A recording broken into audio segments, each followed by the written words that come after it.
পরশুরাম আজকের নায়ক। এই পর্বে কিন্তু দারুণ একটি টানটান উত্তেজনা দেখানো হলো মহিতোষ মজুমদার বাবিনের পর এইবার বিজিতের পালা। পরশুরাম নিজের হাতে বিজিতকে আঘাত করলো। বন্ধুরা, পরশুরাম ধারাবাহিকে আজকের পর্বে দেখানো হয়েছে সৌরভ কর্ণকে কিন্তু কল করে। সৌরভ কর্ণ চ্যাটার্জিকে বলে, মিস্টার চ্যাটার্জি, আপনি যে নম্বর দিয়েছিলেন আমি সেই নম্বর ট্র্যাক করে জানতে পেরেছি যে সেই নম্বর রিন নামে একজন মেয়ের নামে রেজিস্টার করা। এই শুনে কর্ণ চ্যাটার্জি বলে, হোয়াট? কিন্তু সেখানে তো পুরুষ কল শোনা যাচ্ছিল, আর তুমি বলছো নম্বরটি কোনো মেয়ে। সৌরভ বলে, হ্যাঁ, রিন নামের মেয়ের একটি নাম্বার। কর্ণ চ্যাটার্জি বলে, ঠিক আছে, ওই মেয়ের নাম আর ঠিকানা পরিচয় সব বের করো, সব কিছুই আমার চাই। এই বলে কর্ণ চ্যাটার্জি কল কেটে দেয়। একদিকে আড়ালে লুকিয়ে বলরাম সৌরভের কথা শোনে, আর অন্যদিকে আরাধ্য কর্ণ চ্যাটার্জি বলরাম পরশুরামকে ফোন করে বলে, তুই কার মোবাইল ব্যবহার করেছিলি? পরশুরাম বলে, কেন বলতো? এরপর বলরাম বলে, সেই নম্বর ট্র্যাক করা হচ্ছে। রিনি নামে মেয়েটির খোঁজ পেয়েছে সৌরভ, আর এবার সৌরভ উঠে পড়ে লাগছে সেই মেয়েটির পুরো তথ্য জানার জন্য। তুই বুঝতে পারছিস সেই মেয়েটি কতটা বিপদে পড়বে? পরশুরাম বলে, আমার সঙ্গে দলে যে রাধিকা সেজে থাকে তারই আসল নাম রিনি, তবে তুই কোনো চিন্তা করিস না। এসব খেলা আমি অনেক আগেই খেলেছি, তাই আমি ওর বিপদ হতে দিব না। এই বলে পরশুরাম কল কেটে দেয়। অন্যদিকে দেখানো হয় আরাধি কর্ণ চ্যাটার্জিকে বলে, আপনি কি শুরু করেছেন? হ্যাঁ, কি চাইছেন কি আপনি? কর্ণ চ্যাটার্জি বলে, মানে? আরাধি বলে, আপনি কেন আমার ছোটদিকে ভাইকে বদনাম করতে চাইছেন?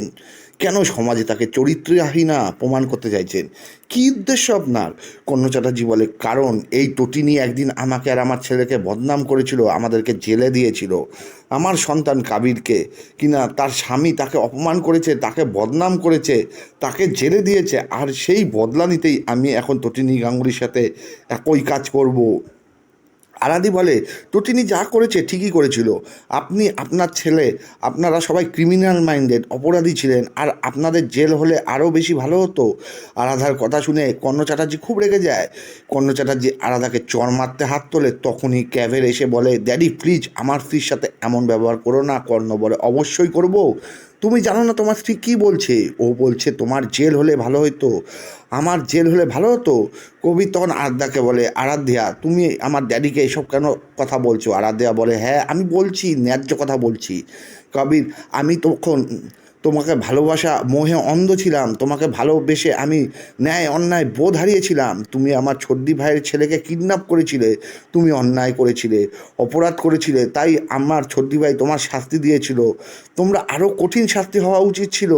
কাবির খুব রেগে যায়। আরাধ্যাকে বলে, এখন তো মনে হচ্ছে যে তুমি কখনোই আমাকে ভালোবাসোনি। কর্ণ যেটা কবিরকে শান্ত হতে বলল।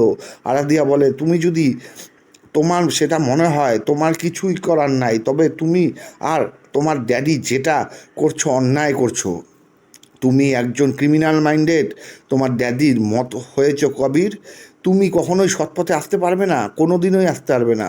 কর্ণচি তখন আরাধ্যাকে বলে, চুপ করো, আর এ কথা বলবে না। এই ধরনের কথা বললে এই বাড়িতে তুমি আর সংসার করতে পারবে না। একটা কথা মনে রেখো আরাধ্যা, অনেক দিন পর আমাদের সংসারে সুখ ফিরে এসেছে, শান্তি ফিরে এসেছে, তাই আমাকে সুখের সংসার করতে দাও। তখন আরাধ্যা বলে, সুখ ফিরে এসেছে? কর্ণ চ্যাটার্জি বলে, হ্যাঁ, তোমার শাশুড়ি মা ফিরে এসেছে, ঘরের লক্ষ্মী ফিরে এসেছে। আরাধ্যা বলে, তোমার বাড়ির বউ তোমার কাছে লক্ষ্মী, আর আমার ছোটদি ভাই কেন তাহলে সকলের সামনে তাকে চরিত্রহীন না প্রমাণ করতে চাইছো? কেন বুঝতে পারছো না? আমার ছোটদি ভাই এমনিতেই ভালো নেই, মেয়েটি একলা থাকে, ও তো আপনার কন্যা সমতুল্য। আমার ছোটদি ভাই তার বরকে হারিয়েছে, এখন একলা জীবনযাপন করছে, বাচ্চাদের নিয়ে বেচারি একলা থাকে, তবুও আপনি তার পিছনে আদা জল খেয়ে লেগেছেন কেন বলুন তো? কী উদ্দেশ্য আপনার? কর্ণ চ্যাটার্জি বলে, তোমাকে আমি ঢোড়া সাপ ভাবতাম, এখন তো দেখি তুমি ছোবল দিতে চাইছো। আরাধ্যা বলে, আপনি হয়তো সাপ চেনেন না, তাই আমাকে ঢোড়া সাপ ভেবেছেন, কেউটে, সেটা আপনি বুঝতে পারেননি। তবে হ্যাঁ, আপনি যে গোখরা সাপ সে আমি ভালোই বুঝতে পেরেছি, আপনার বিষাক্ত ছোবল আর বিষাক্ত দাঁত দেখে। এটা শুনে কর্ণ চ্যাটার্জি খুব রেগে যায়। আরাধ্যা বলে, আপনি গুরুজন, আপনার সাথে এই ভাষায় কথা বলতে আমার অত্যন্ত শিক্ষায় বাধে, তবুও কিছু করার নাই।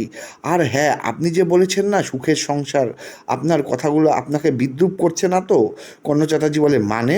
আরাধ্যা বলে, মানে আপনার স্ত্রীর সাথে আপনার ডিল হয়েছে, আর আপনার স্ত্রীও স্বার্থপর হয়ে উঠেছে, যে কিনা আদর্শ ছাত্র গড়ার কারিগর ছিল, সেই আপনার স্ত্রী আমার শাশুড়ি মা নিজের স্বার্থের জন্য ছোট ছোট দুটো বাচ্চাকে স্কুল থেকে তাড়িয়েছে শুধুমাত্র নিজের স্বার্থে।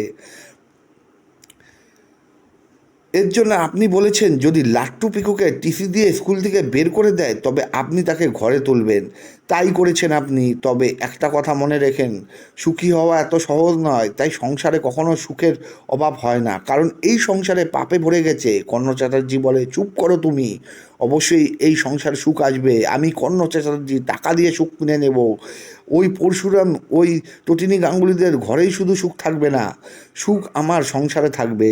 এই ঝাপসা শিব প্রসাদ গাঙ্গুলি সংসারের অভাব অনটন থাকবে, তাদের ঘরে কখনোই সুখ থাকতে পারে না। কিন্তু আমার ব্যাংক ব্যালেন্স আছে, আমার অর্থের প্রাচুর্য আছে, তাই সুখী মানুষ আমি হব, শুধুমাত্র আমি। আরাধ্যা বলে, আচ্ছা রিনি নামে মেয়েটি কে বলুন তো, আপনি তার সন্ধান করছেন? কর্ণ চ্যাটার্জি বলে, তুমি আমার কথা শুনেছো? আরাধ্যা বলছে, হ্যাঁ শুনেছিলাম, তবে বুঝতে পারছি না হঠাৎ করে আদা জল খেয়ে রিনির পিছনে কেন পড়েছেন। অনাথের কথা শুনে অবাক হয়ে যান কর্ণ। অন্যদিকে আমরা দেখতে পাই পরশুরাম রিনি নামে সেই মেয়েটিকে তার ফোন দেয়, তবে সিম কার্ড দেয় না। পরশুরাম বলে, আপাতত আপনার এই সিম কার্ড আপনার কাছেই থাকবে, এই সিম কার্ড ব্যবহার করলে আপনি বিপদে পড়তে পারেন, তবে ভয় নেই, আমি আছি, আপনাকে রক্ষা করব। ওদিকে দেখানো হয় বলরাম পরশুরামকে কল করে। বলরাম পরশুরামকে বলে, মৈতোষ মজুমদার কেউ গোপন এক নম্বর থেকে কল করেছিল, আর সেই নম্বর ট্র্যাক করে জানাতে পেরেছে যে বিজিতের নম্বর। বিজিত কোথায় লুকিয়ে আছে আমি সেটা জানতে পেরেছি। পরশুরাম বলে, তবে আর কি, আর দুই বন্ধু মিলে শিকারে বেরোবো, আমরা হব শিকারী আর বিজিত ওরফে বিজনলাল হবে আমাদের শিকার। ওদিকে দেখানো হলো বিজিত আরশুকে বলে, কদিন ধরে তুমি ঠিকমতো খাওয়া দাওয়া করছো না, তুমি এভাবে না খেয়ে থাকলে অসুস্থ হয়ে যাবে। আয়েশি প্লিজ ঠিক করে খাওয়া দাওয়া করো। আয়েশি বলে, আর কতদিন আমাকে বন্ধ করে রাখবে ঘরে? এই বদ্ধ ঘরে আমার দম বন্ধ হয়ে যাচ্ছে, প্লিজ আমাকে বাড়ি যেতে দাও, আমি আর এখানে থাকতে পারছি না। বিজিত বলে, কোন বাড়ি যাবে তুমি? তোমার ড্যাডি তো জানে তুমি এখানেই আছো, তোমার ড্যাডি তো জানে বুঝে তোমাকে আমাকে সাথে থাকতে দিয়েছে। তবে হ্যাঁ, সেজন্য যে তোমার ড্যাডি থানায় কোনো কেস করেনি। এই কথা শুনে আয়েশ বিজিতকে চর দেয়। বিজিত আয়েশিকে বলে, চাইলে হাত ভেঙে দিতে পারি, তবে হ্যাঁ সেটা আমি করছি না, তবে সাবধান, গায়ে হাত তুলবে না, কিছুদিনে আমার সাথে বড় বউ খেলো, বুঝলে? তারপরে আমি প্ল্যান করে ফুস করে উড়ে যাব। তুমি চাইলে আমার সাথে যেতে পারো, আর না এলে তুমি তোমার বাড়ি ফিরে যাও। তখন বিজিত লোক এসে জানায় ডেলিভারি বয় খাবার দিতে এসেছে। বিজিত বলে, আমি তো খাবার অর্ডার করিনি, তোমরা কেউ করেছো? বিজিত লোক জানায়, না তো, আমরা কেউ করিনি। বিজিত আয়েশিকে সন্দেহ করে। আয়েশি বলে, আমার কাছে কি করে ফোন থাকবে বিজিত, তুমি তোমার সব ফোন কেড়ে নিয়েছো। এরপর বিজিত তার লোককে বলে, তুমি কি ডেলিভারি বয়কে এখানে এনেছো? তারপর বিজিত বলছে, আচ্ছা উনি ভুল করে অ্যাড্রেসে আসেনি তো? বিজিত লোক জানান, না আমি নিজেই দেখেছি, অ্যাড্রেস ঠিক আছে, আর বিলও রয়েছে 2600 টাকা। বিজিত বাইরে এসে ছদ্মবেশী পরশুরামকে দেখে সে চিনতে পারছে না। ডেলিভারি বয়কে টাকা দেওয়ার আগে বিজিত বলে, দেখি কি খাবার এসেছে। এই বলে বিজিত খাবারের প্যাকেট মেলাতে গিয়ে দেখে ভেতরে একটা ঘট রাখা। বিজিত অবাক হয়ে জানতে চায়, এখানে কেন? পরশুরাম তখন বিজিতকে বলে, এটা একজনের অস্থি আছে, যেটা এখনও বিসর্জন দেওয়া হয়নি। বিজিত বলে, কে তুমি? পরশুরাম তখন বিজিতের মাথায় চেম্বার ত্যাগ করে এবং পরশুরাম বলে, তিনটি বুলেট, আর এবার একটা তো তোর পিঠে বিঁধবে। বিজিত বুঝে যায় বিপদের মুখে পড়েছে। বিজিত একচোটে ওখান থেকে পালাতে চায়। আয়ুষী বেরিয়ে আসলে বিজিত লোকটি তখন আয়ুষীকে আটকাতে চেষ্টা করে। বলরাম বিজিতের লোকের সাথে অ্যাকশন করে আর বিজিতের লোককে অজ্ঞান করিয়ে দেয়।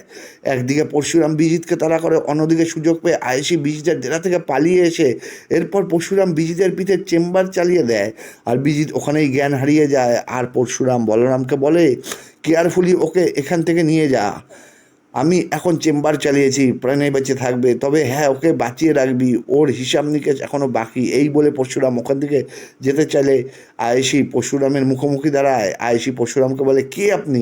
পরশুরামের গলার স্বর অন্যরকম করে বলে, পরে সময় হলে সব কিছু জানতে পারবেন, এখন এখান থেকে পালিয়ে যান, বাড়ি ফিরে যান।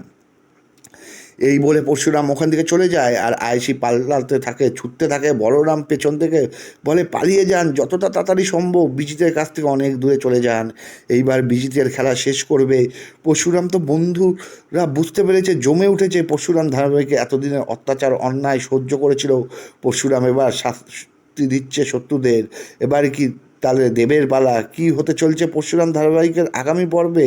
পরশুরাম ধারাবাহিকের আগামী পর্বে আপডেট দেখতে কিন্তু অবশ্যই আমাদের চ্যানেলটিকে ফলো করুন।